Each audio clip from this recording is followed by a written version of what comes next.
vulnerable farmers in the frontline local governments confronted by the activities of the bandits to go back to their farmlands. Alhaji Aminu Bello Masari, who described the joint military operatives meeting as timely, hoped that it will bring the positive result.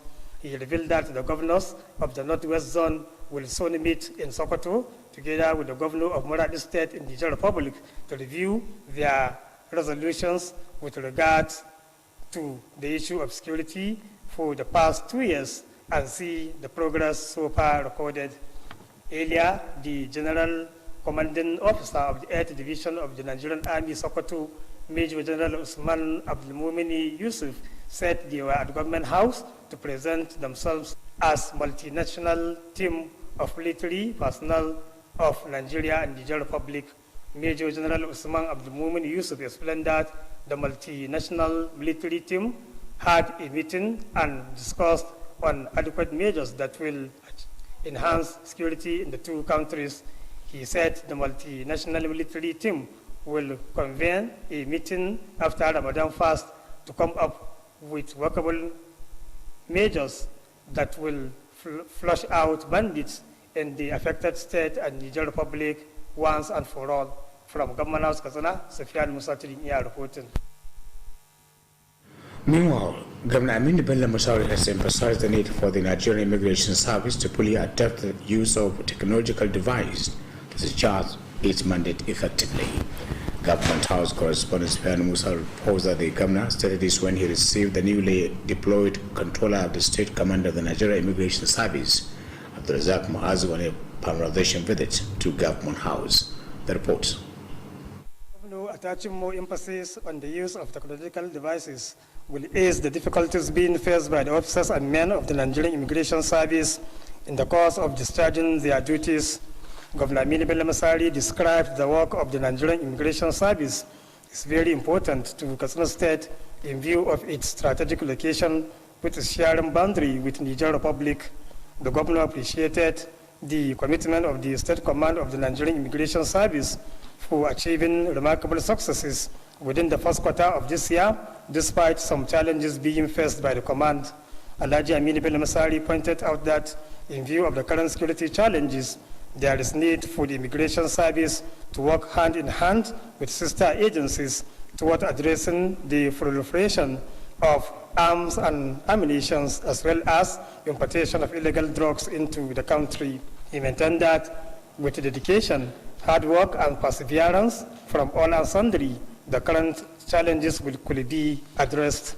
Governor Aminu Bello Masari assured that the state government will continue giving all necessary support and cooperation to the Nigerian Immigration Service in the state. Earlier, the newly posted controller of the Nigerian Immigration Service, Katsina State Command, Abdulrazak Muazu, acknowledged the tremendous support given to the command by the state government. The state controller said in an effort to complement the effort of other security agencies in the fight against banditry and kidnapping across the Northwest Zone, the service trained and employed 66 officers and men to patrol border areas in Katsina State. He revealed that in the first quarter of this year, the state command has succeeded in issuance of 1,056 passport booklets to Nigerians, 107 ECOWAS travel certificates, 186 ECOWAS citizens registered in the state, as well as repatriation of 248 non-Nigerians, among others efforts. The newly posted controller, who assured commitment to collaborate with other security agencies in the state, appealed for logistic support from the state government to achieve more successes. From Government House, Katsina, Sufyan Musa Tidinya reporting. The Ministry government has solicited for the support of the traditional rulers towards the successful implementation of a planned program to assist orphans affected by armed banditry in the frontline local government areas. The Commissioner for Local Government and Chieftaincy Affairs, Alhaji Umar Gojo, stated this when he visited Jivia, Kulfi, and Bazar local government areas. Details of the report are presented from our studio.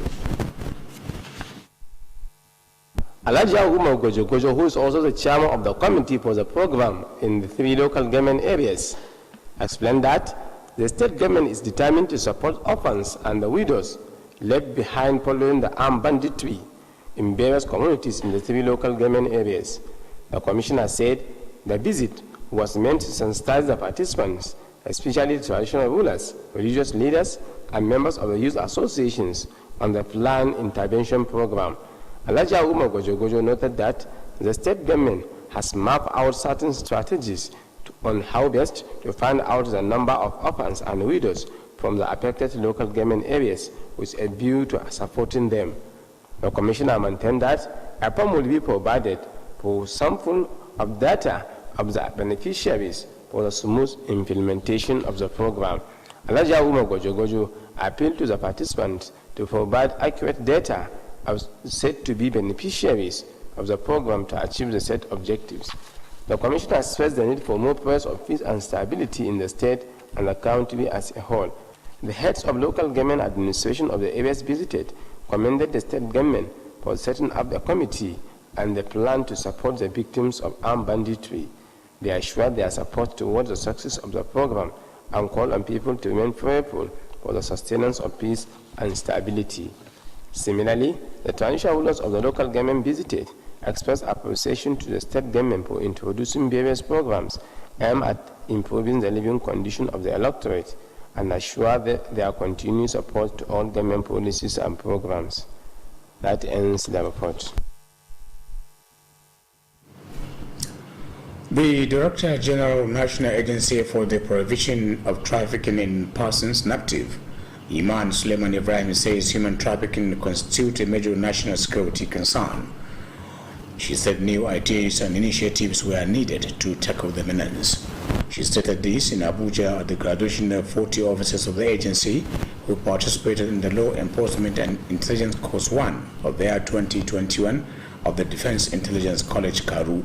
She called for the establishment of effective and licensed counter-trafficking structures, as well as policies that will mitigate the prevalence of human trafficking across the world. The attention of the Independent National Electoral Commission in Katsina has been drawn to a news report in some media that the Commission has created 1,750 polling units in the state.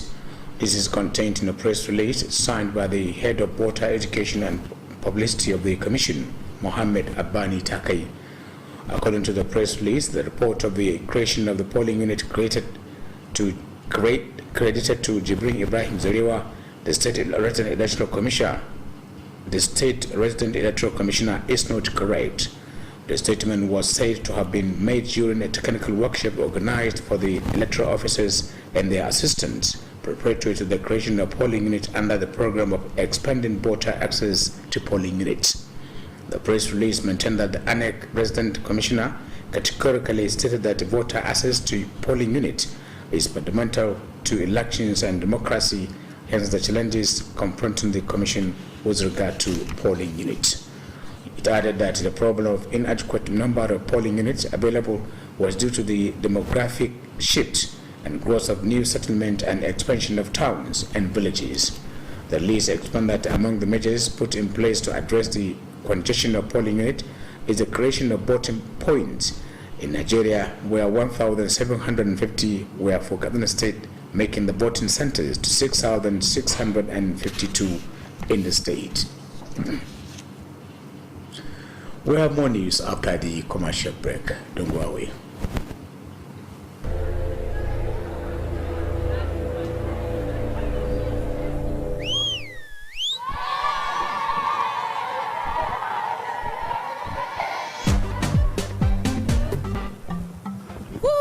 Samu.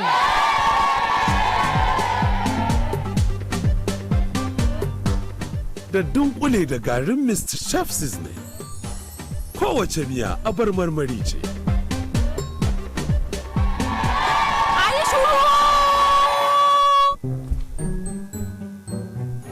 Ni ce ta farko. Mr. Chef mai sanya marmarin gaske. Ooh la la. Sweet nutrition.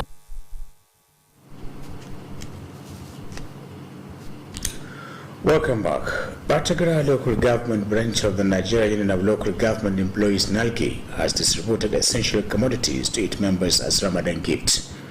The distribution of the essential commodities was launched by the head of administration of the area, Alhaji Hassan Yusuf Machika, alongside the chairman of the union, Comrade Samaila Hamza Ajiwa, and the local government secretariat.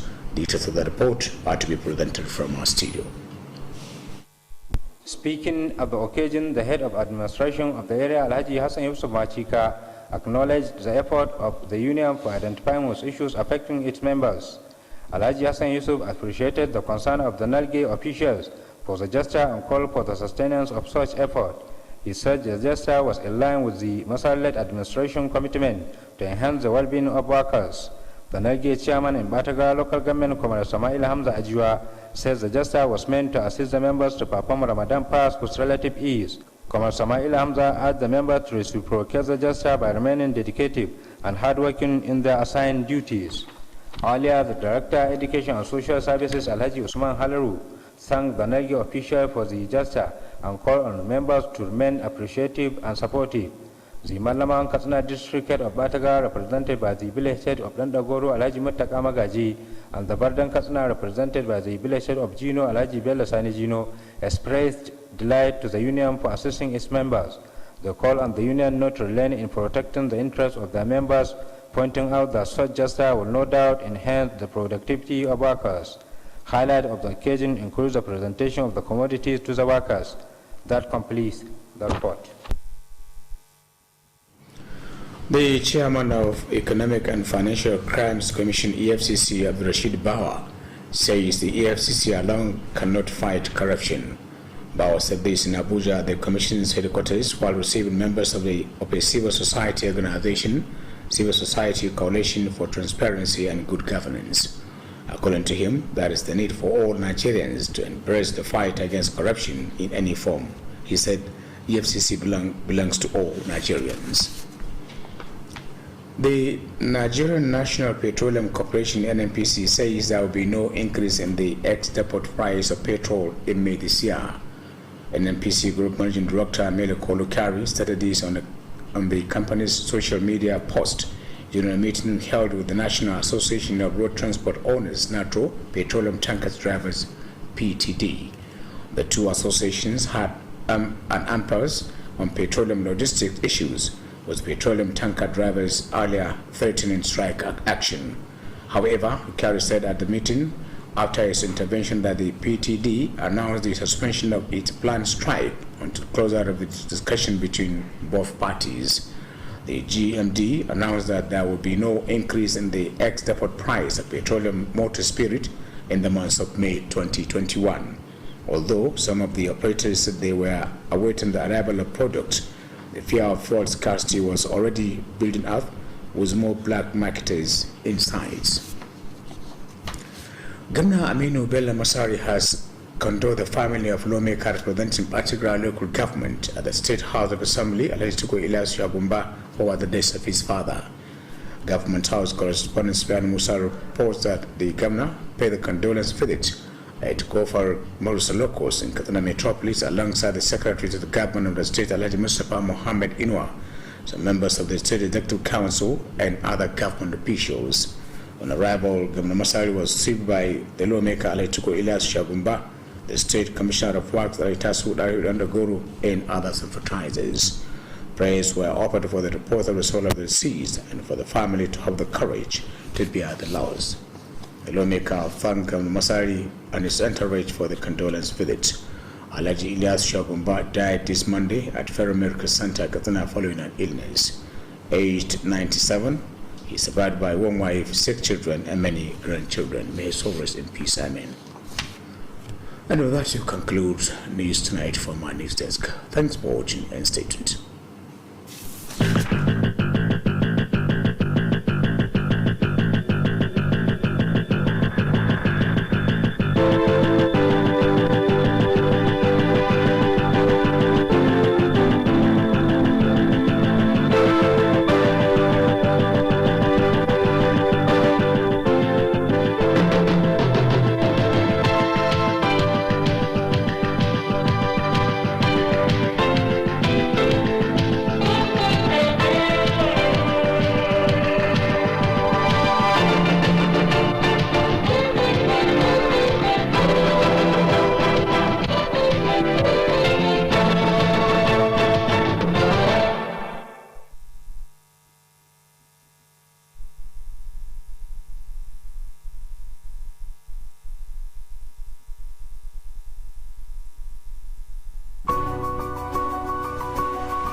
how can we take Katsina to the next 100 years?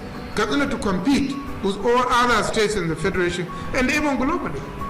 My name is Ahmad Lal Ahmad. I'm indigenous of Katsina State. Katsina National Talent Hunt Challenge is a good initiative. Congratulations to His Excellency, Right Honorable Emilio Bello Masari, the Executive Governor of Katsina State.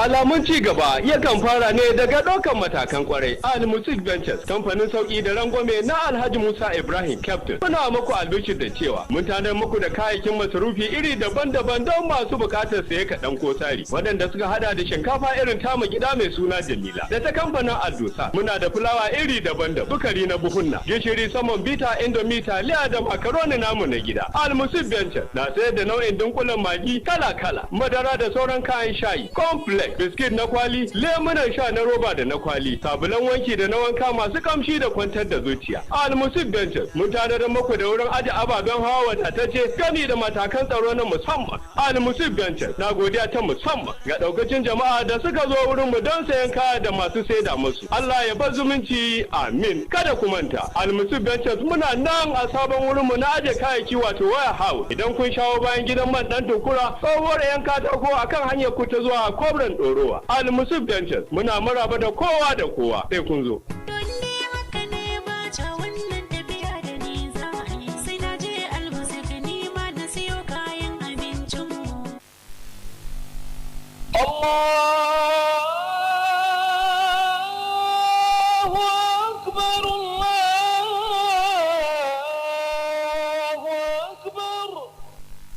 Jama'ar musulmi assalamu alaikum. Kamfanin jiragen Max Air, jagoran jigilar alhazai a kasashen yammacin Afirka, na yi wa al'ummar musulmi barka da shan ruwa. Da fatan Allah ya karbi dukkan ibadar mu ya kuma gafarta mana tare da amsa mana addu'o'in mu amin. Kamfanin jiragen Max Air na bar addu'a ga al'ummar musulmi da Allah ya ƙara kiyaye shi ga dukkan safararsa da ba shi nasara ga aikinsa na jigilar maniyyatan aikin hajji da kuma umra. Allah ya ƙara ɗaukaka kamfanin jiragen Max Air bisa iko da baiwarsa amin. Wannan sako ne daga kamfanin matasa Media Links da ke kofar ƙaura Katsina.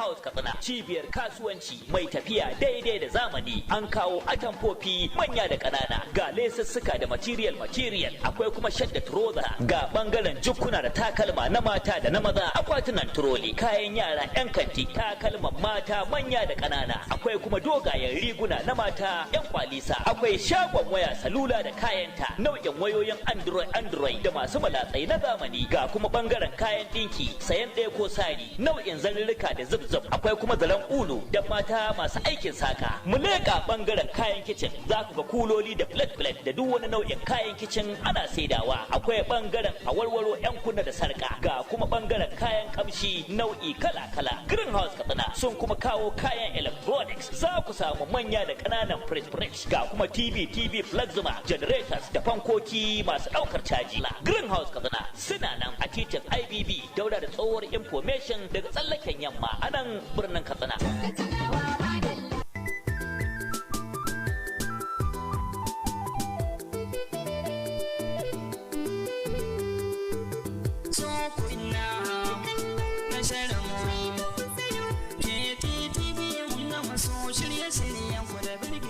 Shirye-shiryenmu sun inganta, masu kallo sun kasaita, ma'aikata kuma sun bunƙasa. Al'amarin baki ɗaya alhamdulillahi. Domin isar da sakonninku na ilmantarwa, faɗakarwa da nishaɗantarwa. Ina ma'aikatu da sassan gwamnati, 'yan siyasa, 'yan kasuwa, masana'antu da masu hannu da shuni. Ku tallata ƙoƙarinku, iyawarku, ƙwarewarku tare da sanarwa abin da za ku yi a tashar taku mai gamsarwa. Shirye-shiryenmu ingantattu na nan suna jiran tallafinku ko ɗaukar nauyi don isar da saƙo ga jama'ar jihar Katsina. Kttv, tasha mai gamsarwa.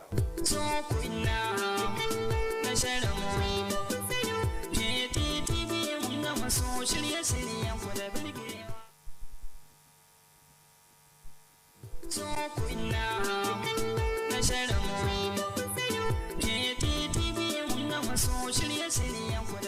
Jama'a masu kallon mu kuna da damar da za ku iya sauke manhajar gidan talabijin na Kttv a wayoyinku na hannu wato Android da sauran shafukanmu na sada zumunta a wasu sassa na duniya domin ganin shirye-shirye da samun labarai kai tsaye. Sunana Labir Kabir Kofar Bai, ɗalibi mai karatu a ƙasar Sudan. Mun ji daɗin kawo mana shirye-shiryen Kttv da aka yi a saman wannan sabon manhaja domin kalla a sauƙaƙe. Sunana Ismail Bashir Nasiha daga Sudan.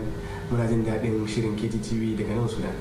Domin ganin shirye-shirye da samun labarai kai tsaye sai ku ziyarci shafukanmu na yanar gizo kamar haka www.kttv.katsina.com ko kuma ku sauke manhajar Kttv ta hanyar sanya Kttv Katsina a cikin Play Store ko kuma ku ziyarci shafukanmu na Facebook ta hanyar sanya Katsina State Television Service ko kuma ku ziyarci channel ɗinmu a YouTube ta hanyar sanya Katsina State Television Service ko kuma ku ziyarci shafukanmu na Twitter @KTTV Katsina.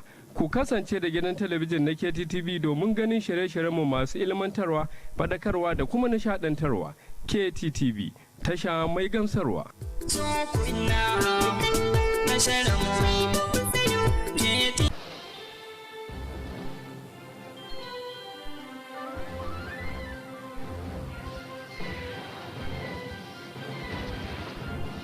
You are watching Kttv, Katsina State Television.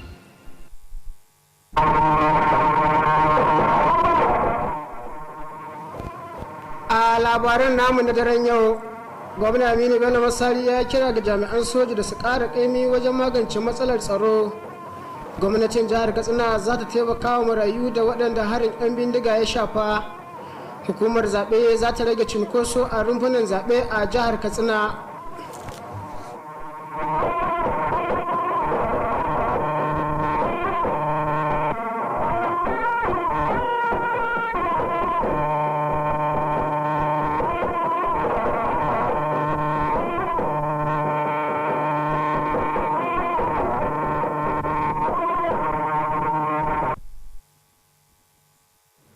Jama'a masu kallon a daidai wannan lokaci barkamu da sharuwa ga kuma a fassarar labarin namu a cikin harshen Hausa wanda ni Muhammadu Dabi'u Gafai zan karanto.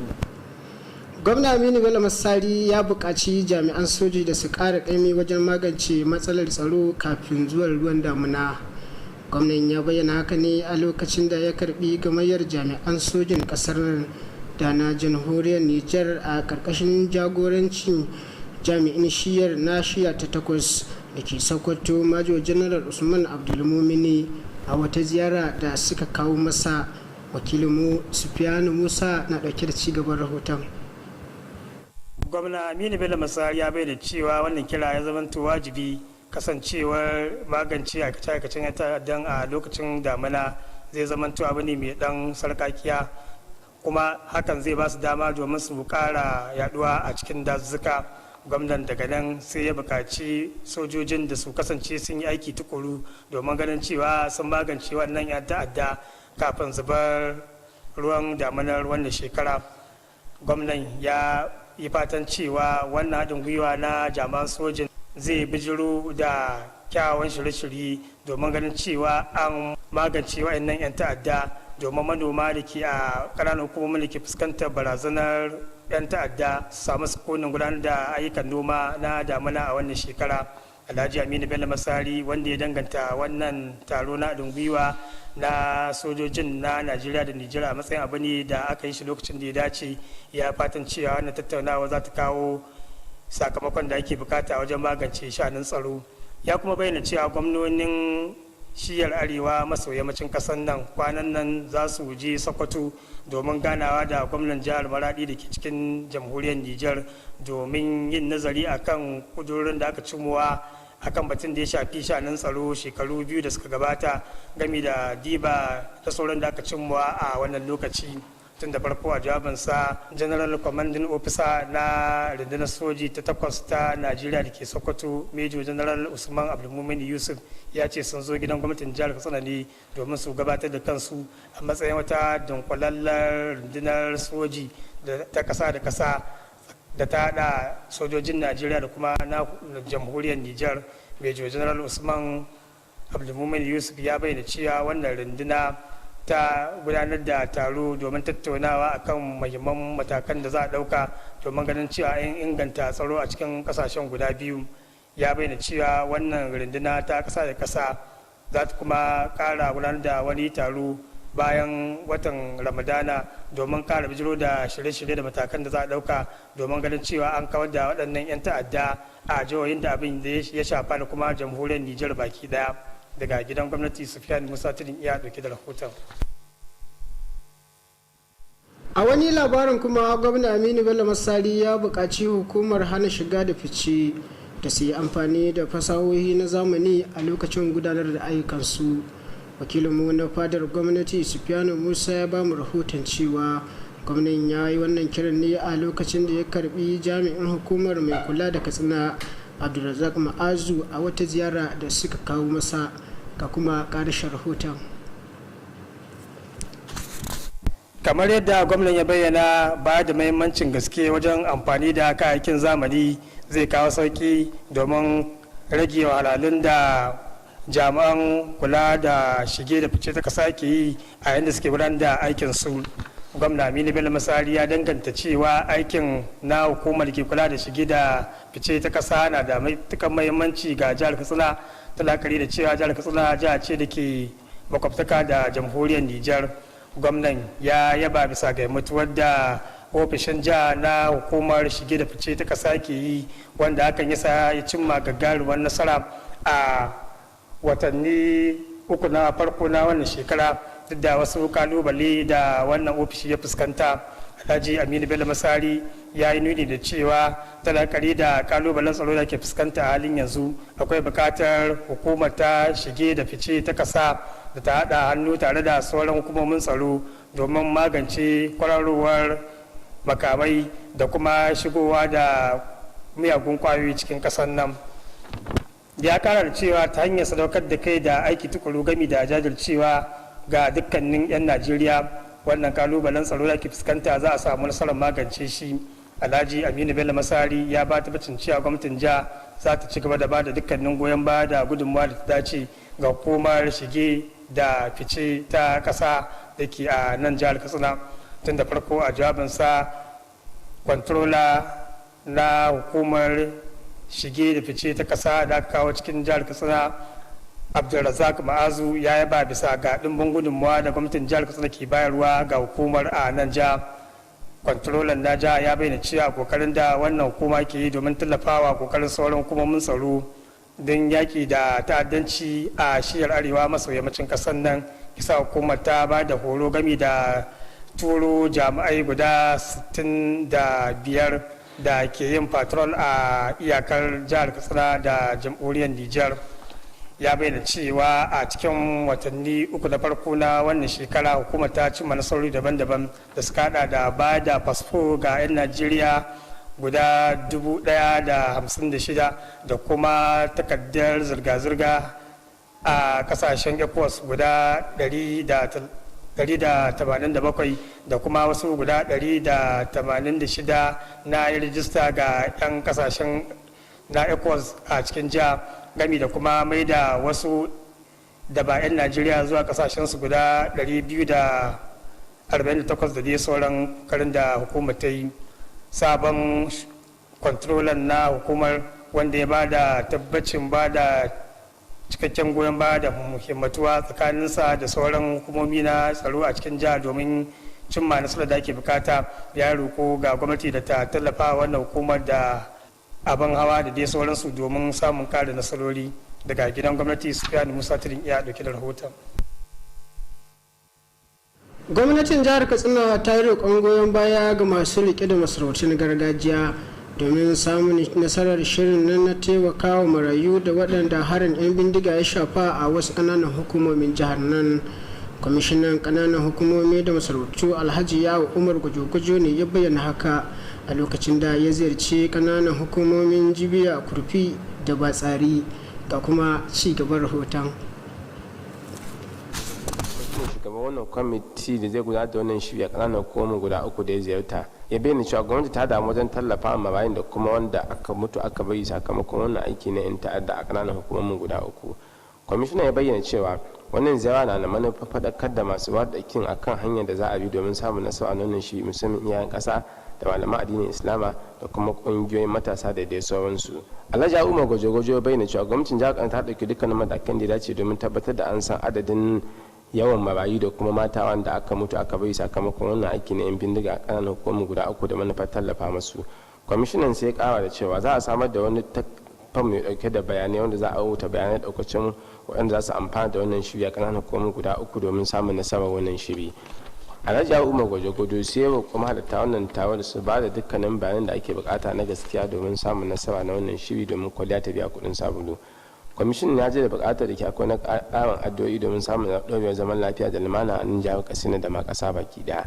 Shugaban sashen mulki na ƙananan hukumomin da aka ziyarta suka gode mu gwamnatin jihar Kano bisa kafa wannan kwamiti da kuma yunkurin da take tallafa mu musamman marayu wanda wannan ibtila'i na 'yan bindiga ya shafa. Sun ba da tabbacin ba da dukkanin goyon ba da gudunmawar da ake bukata domin samun nasara, inda suka kira ga al'umma da su gaba da yin addu'o'i domin ƙara samun ɗorewar zaman lafiya da lumana a cikin al'umma. A bangare ɗaya kuma iyayen ƙasa na lokacin ƙananan hukumomin da aka ziyarta suka gode wa gwamnati bisa yau da shirye-shirye dama da suke da manufar inganta rayuwar al'umma, inda suka ba da tabbacin suna ci gaba da goyon bayan dukkanin shirye-shirye da tsare-tsaren gwamnati. Ƙarshen rahoton kenan. Darakta Janaral ta hukumar da ke hana safarar bil'adama Imanu Suleiman Ibrahim ta bayyana cewa safarar mutane na ɗaya daga cikin abin da ya haddasa matsalar tsaro a ƙasar nan. Ta ce ana buƙatar sababbin dabaru domin magance matsalar. Ta kuma yi kira akan bullo da wasu dabaru da ke da nufin magance matsalar safarar bil'adama a faɗin duniya. Hukumar zaɓe mai zaman kanta ta Katsina ta yi tsinkayi wasu rahotanni a kafafen yada labaru da suka yi a kan kafa sababbin rumfunan zaɓe 1,750 a jihar nan. Hakan na kunshe ne a cikin wata takardar manema labarai mai ɗauke da sa hannun shugaban sashen ilmantar da masu zaɓe Muhammad Abbani ta kai. Ya bayyana cewa labarin da ake yadawa a matsayin kanzon kurege. Takardar kuma ta kara da cewa labarin an kirkire shi ne a lokacin da ake horas da masu aikin zaɓe da mataimakansu akan yadda za a faɗaɗa rumfunan zaɓe. Jami'in hukumar da ke nan Katsina ya kara da cewa hukumar ta himmatu wajen sauki nauyin da ya rataya a kan ta wajen gudanar da zaɓe mai inganci.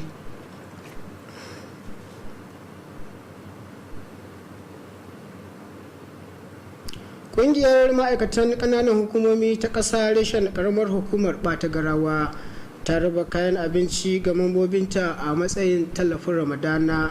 Shugaban mulkin ƙaramar hukumar ɓata garawa Alhaji Hassan Yusuf Macika ne game da shugaban ƙungiyar Comrade Sama'ila Hamza Ajiwa suka kaddamar da rabon kayan a sakatariyar ƙaramar hukumar. Ga kuma ci gaban rahoton.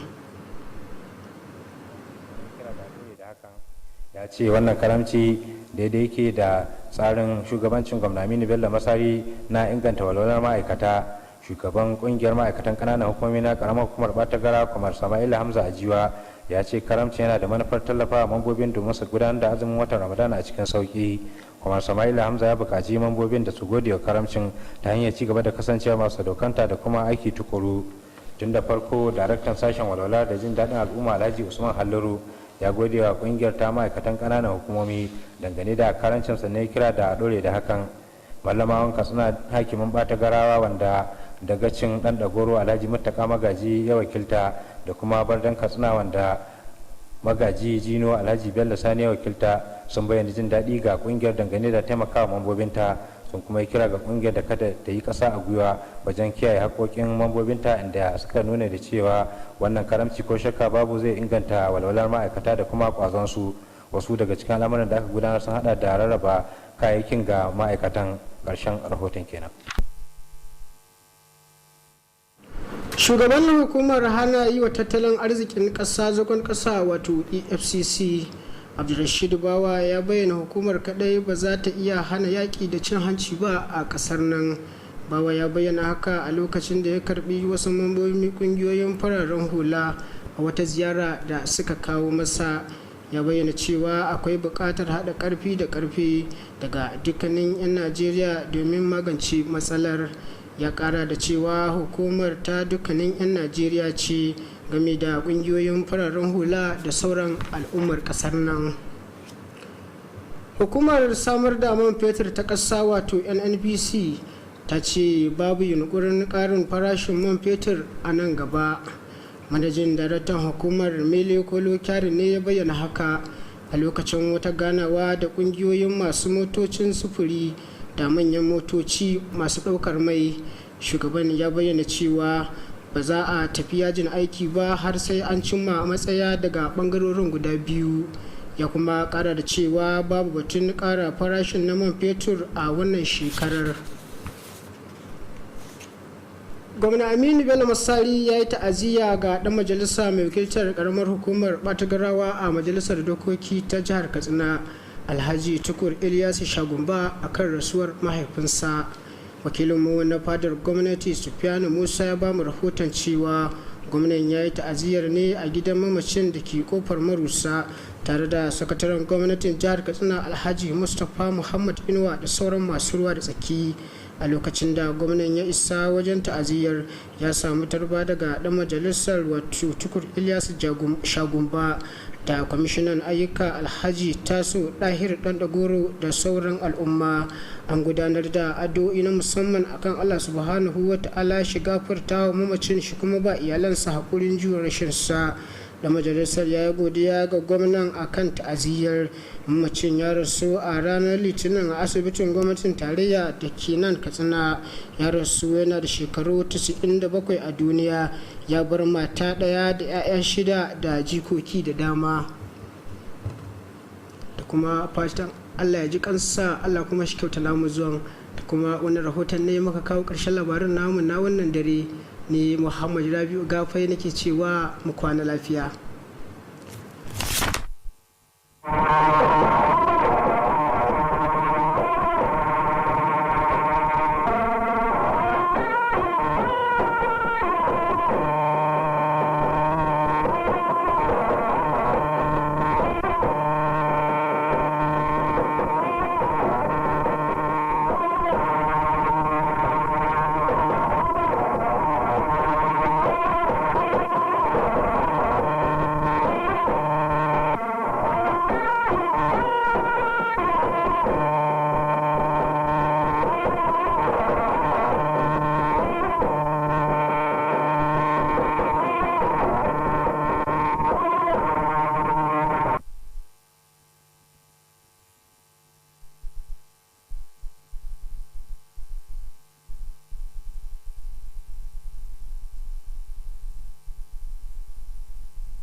Shirye-shiryenmu sun inganta, masu kallo sun kasaita, ma'aikata kuma sun bunƙasa. Al'amarin baki ɗaya alhamdulillahi. Domin isar da sakonninku na ilmantarwa, faɗakarwa da nishaɗantarwa.